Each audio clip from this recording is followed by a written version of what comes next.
ಎಲ್ರಿಗೂ ನಮಸ್ಕಾರ. ನಾನು ಇವತ್ತು ಒಂದು ಹೆಲ್ದಿ ಆಗಿರೋ ರೆಸಿಪಿ ಮಾಡ್ತಾ ಇದ್ದೀನಿ. ಈ ವೆದರ್ಗೆ ಪರ್ಫೆಕ್ಟ್ ಆಗಿರೋ ಪಾಯ ಸೂಪ್ ಅಥವಾ ಕಾಲ್ ಸೂಪ್ ಹೇಗೆ ಮಾಡ್ಕೊಳ್ಳೋದು ಅಂತ ತೋರಿಸ್ತಾ ಇದ್ದೀನಿ.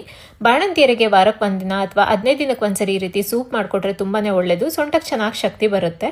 ಸೊ ಮಾಡ್ಕೊಳ್ಳೋಕ್ಕೆ ಮೊದಲಿಗೆ ಒಂದು ಮಿಕ್ಸಿ ಜಾರ್ಗೆ ಒಂದು ಕಟ್ ಮಾಡಿರೋ ಈರುಳ್ಳಿ, ಒಂದು 8 ರಿಂದ 10 ಬೆಳ್ಳುಳ್ಳಿ ಎಸಳುಗಳು, ಒಂದು ತುಂಡು ಶುಂಠಿ, ಹಾಗೆ 2 ಹಸಿಮೆಣಸಿನಕಾಯಿ, ಸ್ವಲ್ಪ ಪುದೀನ ಸೊಪ್ಪು ಮತ್ತು ಸ್ವಲ್ಪ ಕೊತ್ತಂಬರಿ ಸೊಪ್ಪನ್ನು ಹಾಕೊಳ್ತಾ ಇದ್ದೀನಿ. 1 ಚಮಚ ಕಾಳು ಮೆಣಸನ್ನು ಹಾಕ್ಕೊಂಡು ಹಾಗೆ 1 ಚಮಚ ಜೀರಿಗೆನ ಹಾಕಿ ಸ್ವಲ್ಪ ನೀರನ್ನು ಹಾಕಿಬಿಟ್ಟು ನುಣ್ಣಗೆ ರುಬ್ಕೊಳ್ತಾ ಇದ್ದೀನಿ.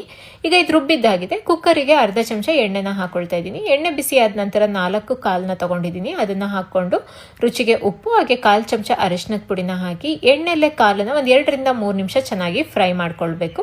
ಇದೊಂದು 2-3 ನಿಮಿಷ ಫ್ರೈ ಆಗಿದ ನಂತರ ರುಬ್ಬಿಟ್ಕೊಂಡಿರೋ ಮಸಾಲನೆಲ್ಲ ಹಾಕೊಳ್ತಾ ಇದ್ದೀನಿ. ಹಾಗೆ ನಾನಿಲ್ಲಿ 2 ಲೋಟ ನೀರನ್ನು ಸೇರಿಸ್ಕೊಳ್ತೀನಿ.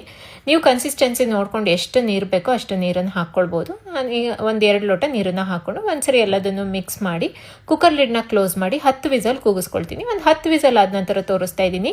ಕಾಲೆಲ್ಲ ಚೆನ್ನಾಗಿ ಬೆಂದಿದೆ. ಹಾಗೆ ಟೇಸ್ಟಿ ಆಗಿರೋ ಮತ್ತು ಸ್ಪೈಸಿ ಆಗಿರೋ ಹೆಲ್ದಿ ಆಗಿರೋ ಕಾಲ್ ಸೂಪ್ ಕೂಡ ರೆಡಿಯಾಗಿದೆ.